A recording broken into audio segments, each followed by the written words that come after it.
So here I am on the first day of spring, 1st of March, down at Topsham Quay, looking up the river to where my boat would normally be moored.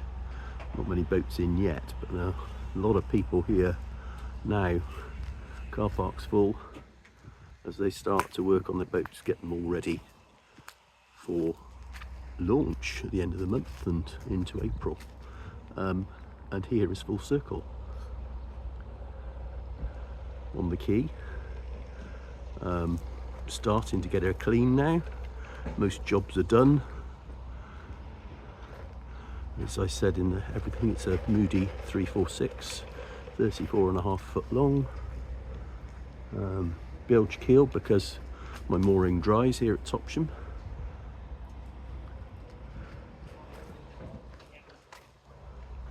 Just taken one of the halyards off to wash.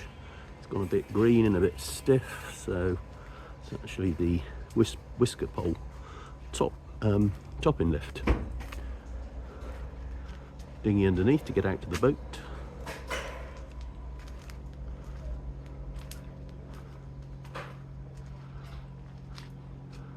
And there she is. I can't see much because the sun's so bright, which is a bit of a change. So here we are below in Full Circle. Cruise quarters up front, fitted with navigation kit. Well, we've got a radar, a tablet that I use as a secondary chart plotter, that there's one up on the binnacle. Fitted a AIS transponder for this trip this winter. That's all working. And then we've got the normal thing, VHF radio.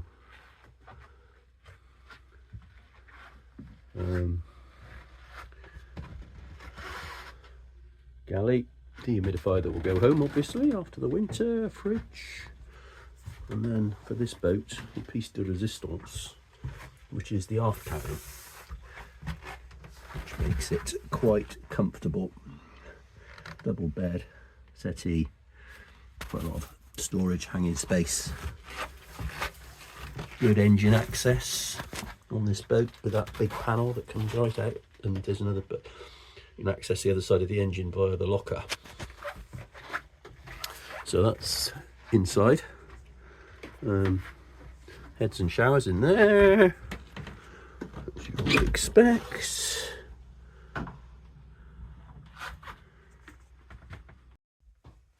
Hi, here I'm at home now. Thought I'd talk a little bit about the preparations for doing this trip. As you see, I'm in my garage at the moment with a pile of stuff that's destined to go to the boat over the next couple of weeks as we get ready.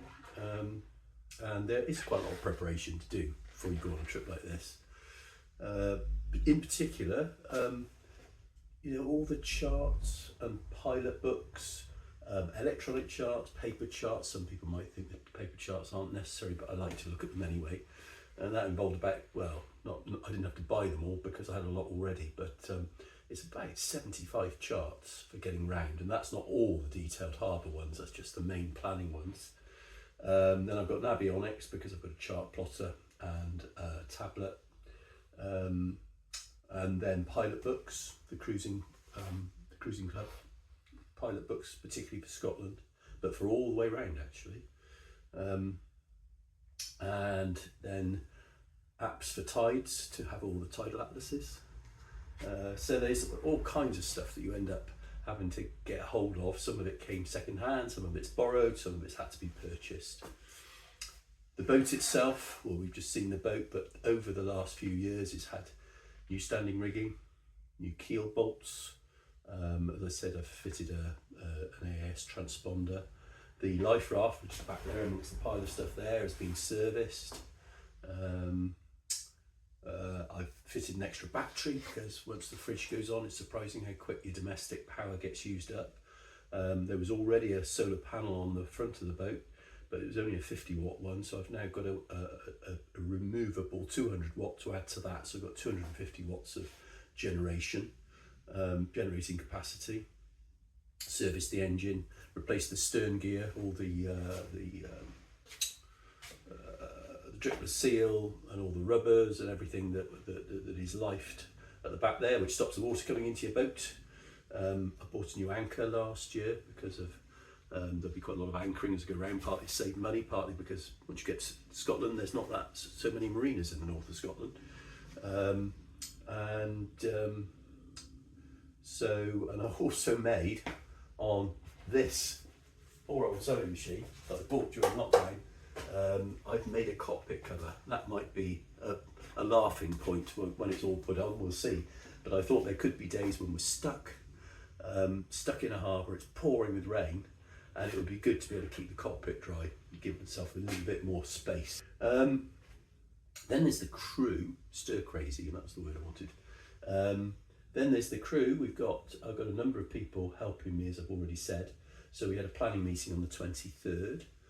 We've now firmed up on all the changeover points and travel arrangements and what people need to bring with them and what they don't. So for instance, made the boat a bit like a hotel, so all the bedding and the towels and the shower gels and things like that, sun creams and everything will be provided by the boat.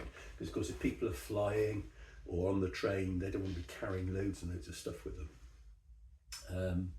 And the crew changeovers will be, first one's going to be Lowestoft, then Whitby, then Eyemouth, and then from there the next one's Orkney, where I'm hoping to stay for a week, then down to Largs and changing in Largs, Conway, Milford Haven, and then Topsham. So quite long legs, so hopefully that will make life a bit easier, because every time you change crew you've got a kind of hard point you've got to get to where everyone's going to meet.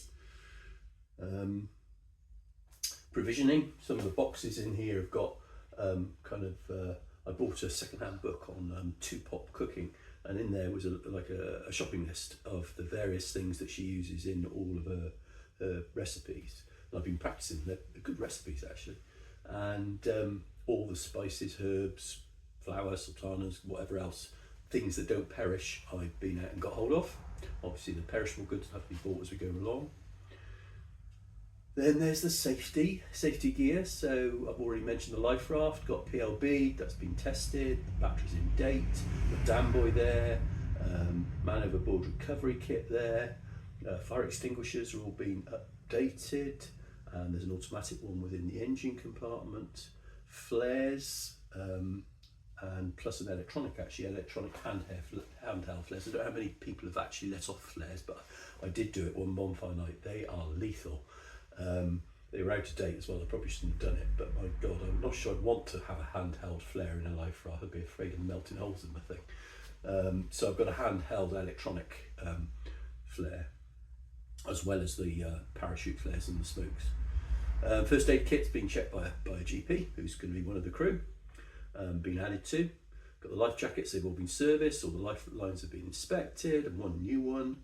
And we're going to do some medical notifications for anyone who's got any medical conditions. You may have even noticed actually already that I've got a bad neck, something called ankylosing spondylitis. So it's important that if I do get smacked by the boom, people are very careful, because first of all, very careful I don't get smacked by the boom, and if I do, then my neck is in more danger than other people's. There are 3 bilge pumps on board, one electrical and 2 manual. So that's kind of just some of the safety stuff. Pretty much everything's safety, isn't it? Just making sure the boat doesn't break is safety. And then there's been some extra work as well, like an extra water tank's been fitted. All the nav lights and cabin lights have been changed to LEDs to reduce power, and they've all been checked. So so I'll be going down to polish the boat next, probably on Monday. They'll polish the top sides, and then it's a few days for doing the anti-fouling. That's next week as well, later next week. Then I've got some stuff to do at home, so I shan't be able to go down for a few days. And then I'm going back down to get my mooring ready, stock the boat with things like clothes and bedding and all that. And then it'll be time for launch on the 31st. and I will try and get that videoed and posted at that time. So anyway, that's us. Look forward to the launch and posting another video then.